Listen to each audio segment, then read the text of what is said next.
Chapter 19. Technique number 2. Shift your perception. Self-discipline begins with the mastery of thought. If you do not control your thoughts, you cannot control your needs. Self-discipline calls for a balancing of the emotions of your heart with the reasoning faculty of your head.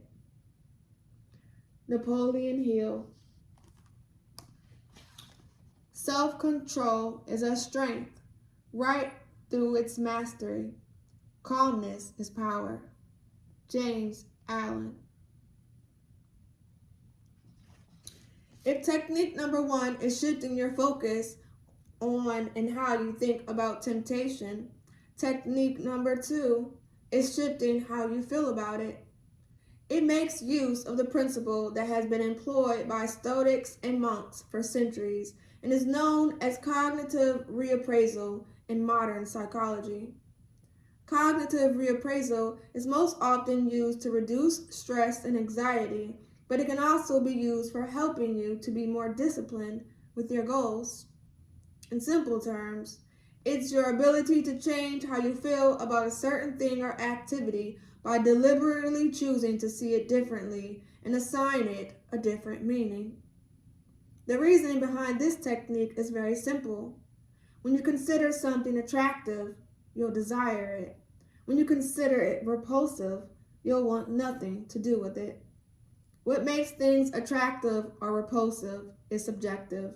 It depends on how you look at them, what you pay attention to, and the stories you tell yourself.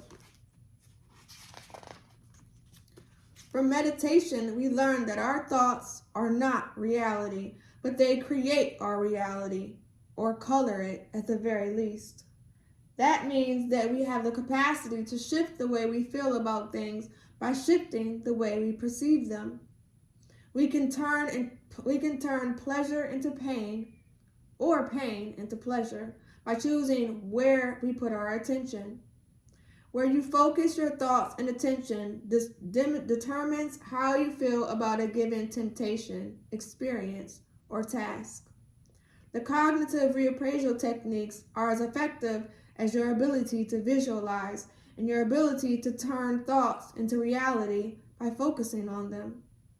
With the daily practice of meditation, these mental faculties are sharpened, and applying these methods becomes easier.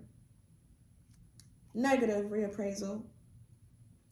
Suppose you have made a resolution to stop drinking soda. You have done well for a week, but now you're out with friends and everybody is having one. The urges have suddenly come back and you start thinking, surely drinking just one will do no harm. Memory of the pleasurable sensations of drinking soda floats around in your brain. Your mouth starts salivating, and you feel that this time you'll make an exception so you can feel more connected with the group. Time to apply the Paul method. You pause and take a couple of deep breaths, pee. You notice the urges, stories, and feelings related to drinking soda and become aware that giving it means getting a -1 in relation to your goals, A. And you then decide to shift your state by changing how you feel about the temptation in front of you using cognitive reappraisal, W. Warning. Skip this next paragraph if you are having a meal right now. To do that, you start developing a sense of disgust toward the soda. You think of how bad this is for your body. You remember the bloating feeling of gas in your stomach. You look at that black liquid and associate it with dirty water or sewage. You imagine that it will taste extremely bitter and will make you want to puke. You say to yourself that drinking it is like drinking poison. Now, are you ready to go forward and grab a can? Not so appealing anymore, is it? The stronger your imagination is, the more effective this method will be. You are telling yourself a different story about the tempting option and believing it to the point where it feels real. That reverses the urge. You will now want to move away from that object rather than towards it. Just make sure to keep that whole process to yourself. Let other people enjoy their soda if they want to. You can enhance the perception of negative consequences associated with the soda by linking it to your aspiration and ideal life. For example, you can ask yourself, do I want to be the type of person who is overweight, doesn't prioritize health, and can't say no to junk food? Reframing the self-control conflict in this way can help you turn your self-talk from I can't drink the soda to I don't drink soda. It's just not who you are anymore. The former I can't feels like a restriction or rule you wish you could break. The latter I don't is a choice made consciously based on your ideal self and aspiration. You are being authentic and true to who you are. See chapter 14. So contemplating the defects of the object of desire and focusing on the negative consequences of indulging it are two powerful ways to practice negative reappraisal. A third way to practice negative reappraisal is taking your mind to the state of being saturated with that pleasure. When we are saturated with a particular pleasure, be it food, sex, TV, or whatever, we are done with it. In that moment, that activity has no more pull for us, and we don't perceive it as desirable. The spell has been broken. Desire makes an atom look as big as a mountain before it's fulfilled, and a mountain look as small as an atom after it's fulfilled. Ramana Maharshi. So the next time you feel a strong urge, try this. Imagine that urge has already been fulfilled. Take your mind to the state you experience once you are done with that activity or have been saturated with it. Try to recreate the feeling in your body associated with being saturated with that activity. If this is difficult for you, then go through that indulgence as mindfully as possible, paying attention to how it feels in your body and mind afterward. Then take a mental snapshot of that post-indulgence experience so that you can remember it the next time the urge comes up and use it to recalculate the state of saturation. Finally, the fourth method of negative reappraisal is to physically associate painful sensations to that urge. Some people use a rubber band on their wrist and snap it when they are about to do the undesirable behavior. Others use a device such as the Pavlov wristband to achieve the same end. This is known as aversion therapy, and it does work. But this book is about mindful self-discipline, so we won't empathize this method.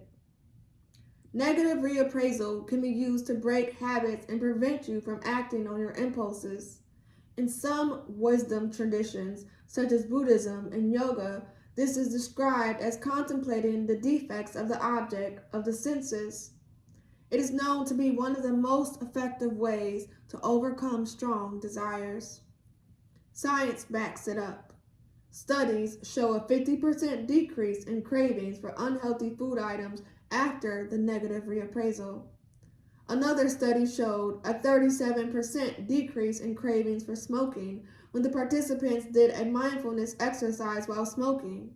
In this case, it seemed that simply paying attention to the natural defects of the experience of inhaling smoke was enough. Keep in mind that this method can be used with anything, not only food. No thing, person, or event can lure us away from our chosen goals unless we allow it. Nothing has the power to shake our resolutions unless we allow it. As I just slaughtered this man's name. Epictetus put it, men are disturbed not by things, but by the view which they take of them. Positive reappraisal. Negative reappraisal is used to stop us from a behavior we don't want to do. Positive reappraisal is used to encourage us to do a behavior we want to do but don't feel like doing. Here are some examples. Eating a healthy food item that we just don't enjoy. Doing effortful physical activity. Having a difficult conversation with a partner. Doing boring work that we have been procrastinating about. Waking up early when we feel like snoozing. Drinking water instead of sugary drinks. This method is summarized perfectly in the quote of Euripides, a Stoic philosopher. Do not consider painful what is good for you. And it works. Studies show that individuals who were asked to focus on the vitamins and minerals in healthy food items and how that will make them strong ended up eating more healthy food and less junk food. So how do we program our mind to find a particular effort or experience attractive and delightful? This is very simple.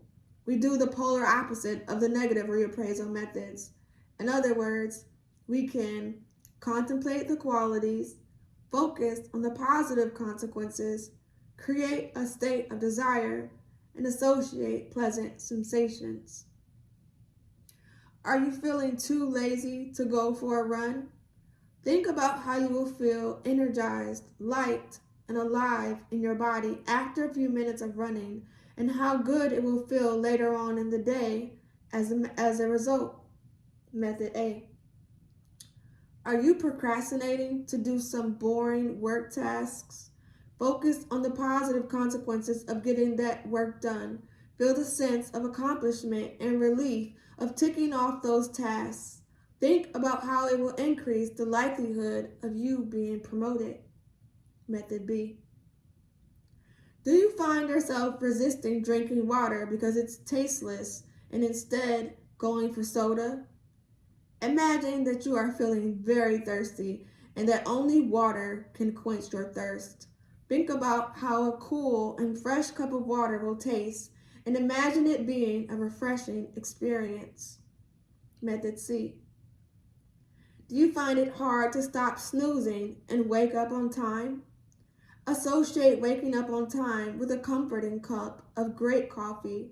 Create a rule for yourself that you can only have that coffee if you wake up on time without snoozing. Method D.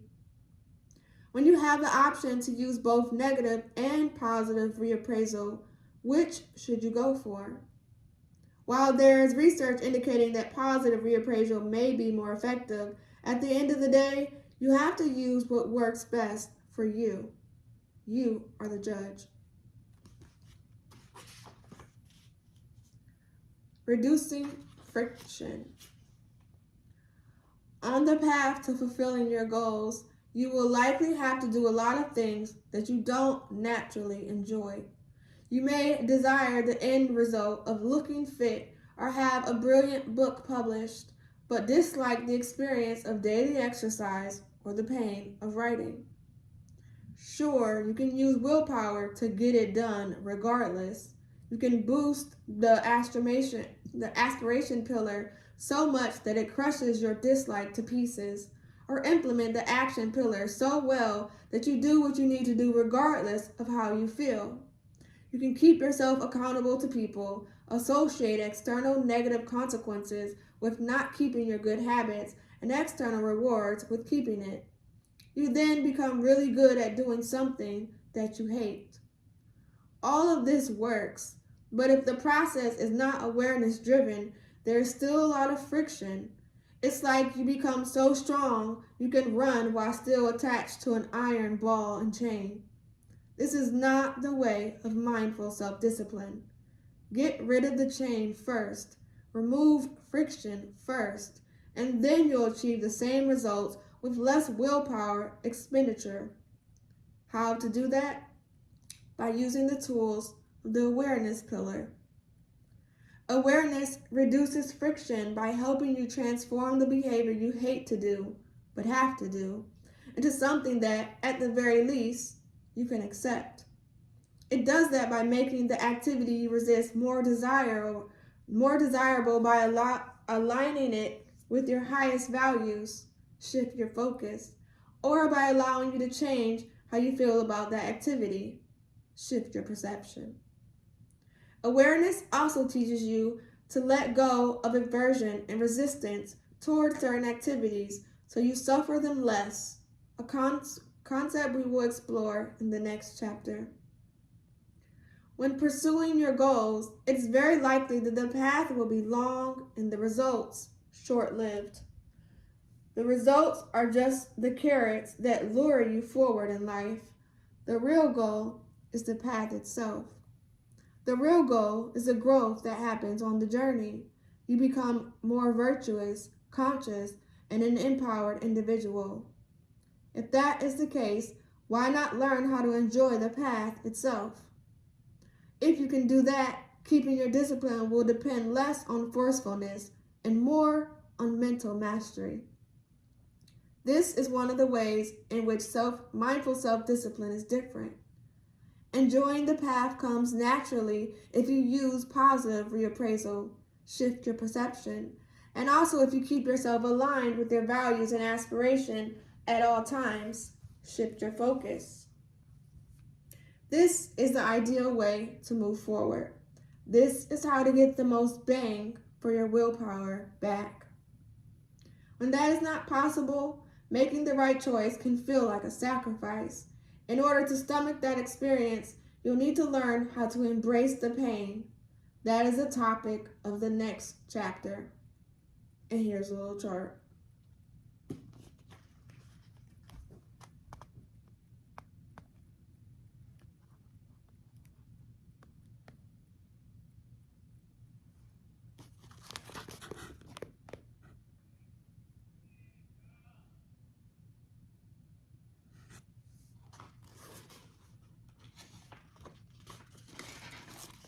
Key points.